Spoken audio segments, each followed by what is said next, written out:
भागलपुर के town hall में भूमि सुधार जल कल्याण संवाद कार्यक्रम का भव्य आयोजन किया गया, जिसमें बिहार के उप मुख्यमंत्री सह राजस्व एवं भूमि सुधार विभाग के मंत्री विजय कुमार सिन्हा ने शिरकत की। उप मुख्यमंत्री ने कार्यक्रम का उद्घाटन दीप प्रज्वलित कर किया।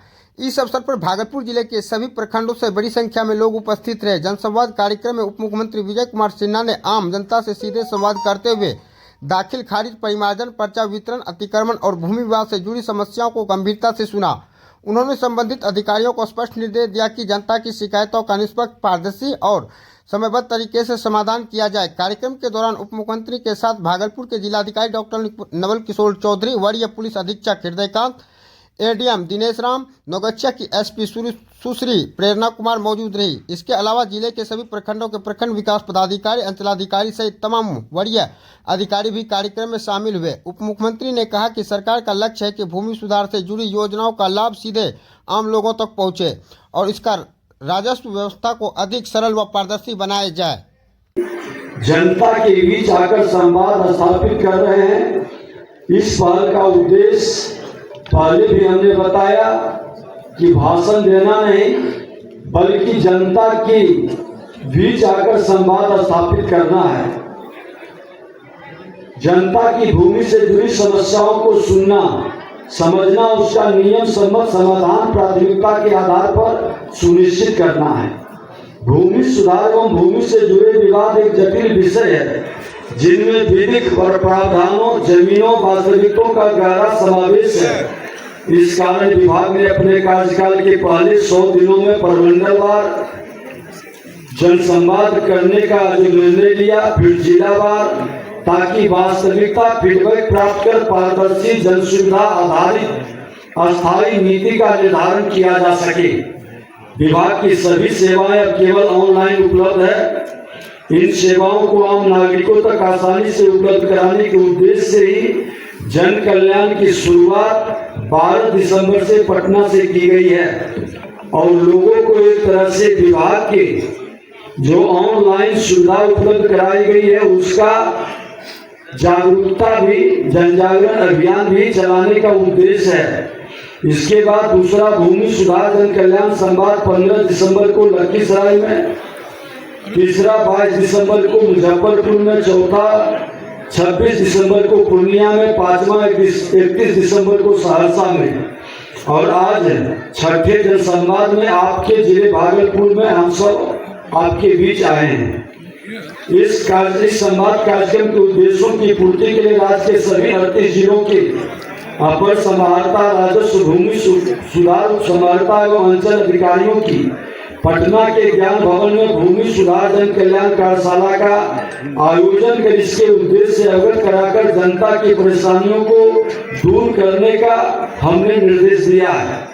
विभाग की कार्य प्रणाली के केंद्र में बिहार की जनता है। पारदर्शिता, जवाबदेही और ईमानदारी विभाग की सर्वोच्च प्राथमिकता है। किसी भी प्रकार के बिचौलिए, दलाल या भूमाफिया की संलिप्तता कतई स्वीकार नहीं की जाएगी। सही व्यक्ति किसी भी स्थिति में पीड़ित नहीं होगा, जबकि नियमों का उल्लंघन करने वाले पर कठोर कार्रवाई सुनिश्चित की जाएगी। समय पर न्याय को विभाग ने अपना मूल मंत्र माना है। विभाग की जिम्मेवारी मिलने के बाद से लगातार सुधार के कदम हम लोग उठा रहे हैं। 1 जनवरी आविष्करण में हमने, हमारे प्रधान सचिव महोदय ने बताया कि कई सार्थक सकारात्मक कदम उठाए गए हैं। ये जानकारी हमारे प्रेस मीडिया के बंधुओं के माध्यम से, सारे यूट्यूबर के माध्यम से आम लोगों तक पहुंचे। इसके लिए हम लोगों ने 1 जनवरी 2026 से राजस्व अभिलेखों की सत्यापित नकल केवल ऑनलाइन उपलब्ध कराने की व्यवस्था की गई है। चिरकुट फाइल कर नकल निकालने की व्यवस्था समाप्त कर दी गई है। ऑनलाइन निकलने वाले डिजिटल हस्ताक्षरित प्रति को पूर्ण वैज्ञानिक मान्यता है। अभी जो अभिलेख ऑनलाइन है उन्हें भी उपलब्ध कराने की व्यवस्था की गई है। इस पर व्यापक स्तर पर कार्रवाई चल रही है। नगर निकाय क्षेत्रों में वंशावली निर्गत करने की व्यवस्था तय कर दी गई है। इसके लिए जो परेशानी बढ़ रही थी, लोग दुविधा में थे, नगर और अंचल के बीच में घूम रहे थे, वह समाप्त हो गया। नगर निगम, नगर परिषद, नगर पंचायत क्षेत्रों में अंचलाधिकारी वंशावली जारी करेंगे। स्पष्ट निर्देश जारी हो चुका।